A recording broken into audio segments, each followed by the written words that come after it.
नमस्कार। जैसा 15 तारीख को मैंने कहा था, आज हम यहाँ इमोशनल इंटेलिजेंस के कॉन्सेप्ट की एक ब्रीफ बातचीत करने के लिए आए हैं।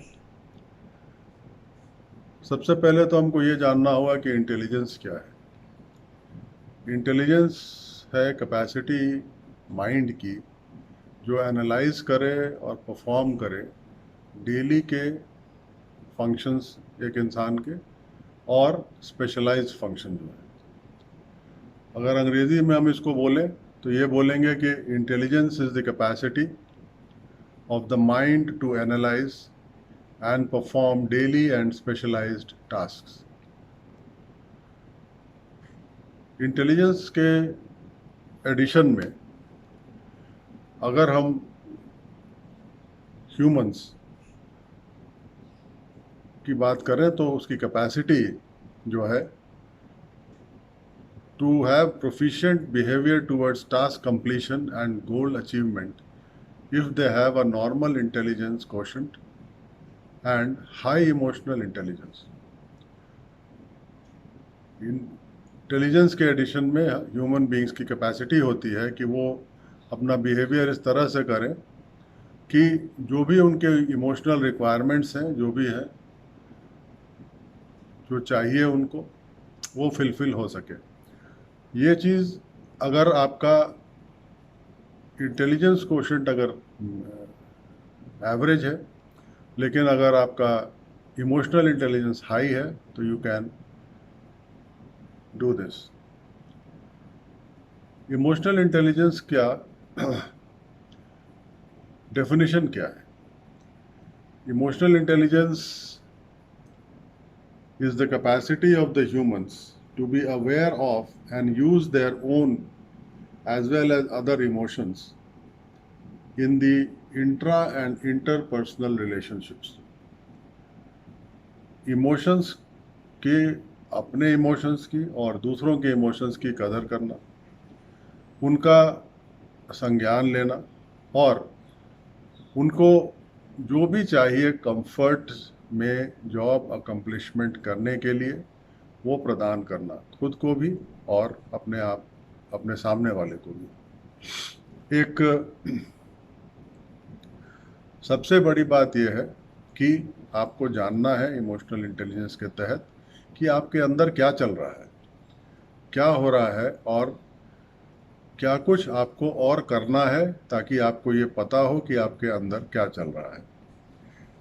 एक इंसान जिसका इमोशनल इंटेलिजेंस क्वोशेंट हाई है वो क्रिटिसिज्म को पॉजिटिवली लेगा और उस पर बिल्डअप करेगा, उसको अपने स्ट्रेंथ के लिए यूज़ करेगा। आप कोच हैं, आपका ट्रेनी अगर कहीं कंपटीशन में जाता है और कोई प्रेस में या कोई एक्सपर्ट उसको कहता है कि उसका ये टेक्निक, टैक्टिक या जो भी चीज़ है वो प्रॉपर नहीं है और उसकी कोचिंग में या उसके एग्जीक्यूशन में कुछ फ़र्क है, कुछ वांटिंग है, तो आप उसको क्रिटिसिज्म की तरह मत लीजिए, आप उसको एक कंस्ट्रक्टिव सजेशन की तरह लीजिए।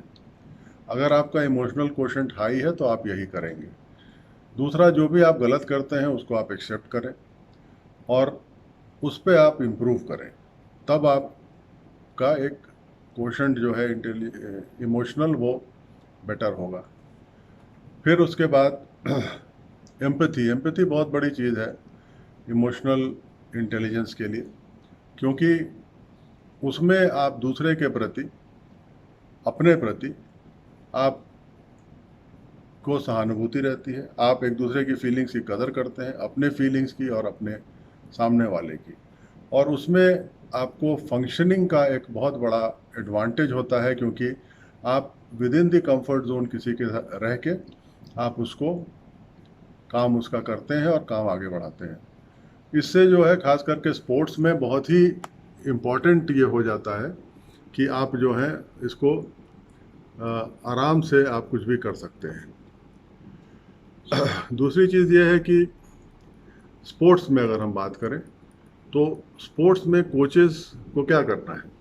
कोचेस को अपने जो ट्रेनीज़ हैं उसका इमोशनल मार्कर्स पहले डिटरमिन करने हैं, फिर उसके बाद उसको ओवरकम कैसे करें। कोई उत्तेजित कैसे होता है, कोई नीचे कैसे होता है स्पिरिट्स में, कोई कैसे अच्छी तरह से परफॉर्म कर सकता है, और क्या ट्रिगर करता है उनके इमोशंस को, आपके ट्रेनी के इमोशंस को, ये आपको जानना ज़रूरी है। और उसके उपचार और उसके तरीके क्या हैं उसको ओवरकम करने के लिए, ये बहुत ज़रूरी है कि आप जानें। और अगर इमोशनल इंटेलिजेंस की बात करें हम, तो ये आपको एक तरीका है जो इसको ओवरकम करने के लिए मदद करेगा। दूसरी बात, आपका जो एथलीट है उसका अगर हाई है इमोशनल इंटेलिजेंस, तो वो आइडेंटिफाई कर सकता है अपने इमोशंस को, वो रेज कर सकता है इमोशनल अवेयरनेस को और awareness of self confidence building को। वो ओवरकम कर सकता है फील्ड में जो उसके मोमेंट्री फियर्स हैं, जो कंपटीशन के पहले होते हैं या किसी भी चीज़ के पहले होते हैं, वो फियर को वो ओवरकम कर सकता है। और अपने मोटिवेशन लेवल को मेंटेन कैसे करेगा, या डीमोटिवेटेड है तो अपने आप को कैसे ऊपर लेके आएगा, ये सब चीज़ें वो देख सकता है, या उसको एनालाइज कर सकता है, और आपकी मदद से या खुद अपने इनर सेल्फ से वो उसको ओवरकम कर सकता है। एथलीट्स आइडेंटिफाई कर सकते हैं इमोशनल मार्कर्स को, दूसरे टीम के भी, और दूसरे टीम्स की जो स्ट्रैटेजीज होती हैं उसको भी वो इवेलुएट कर सकते हैं। उससे जो है बहुत आसानी होती है एक एथलीट को परफॉर्म करने में और एक एथलीट को जज करने में। तो सब मिला के अगर हम इमोशनल इंटेलिजेंस की बात करें, जो मैंने बहुत ब्रीफली की है, इसके बाद आपको इसकी पढ़ाई करनी पड़ेगी और इसको और आगे डेवलप करना पड़ेगा।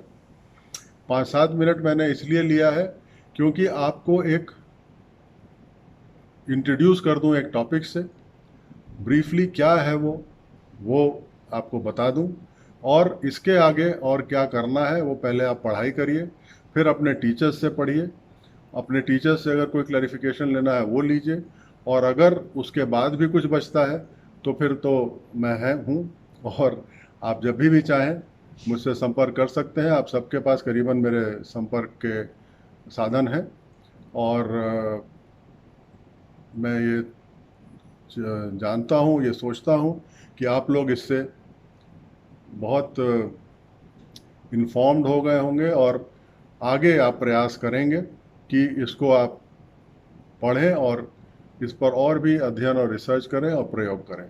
बहुत बहुत धन्यवाद। नमस्कार।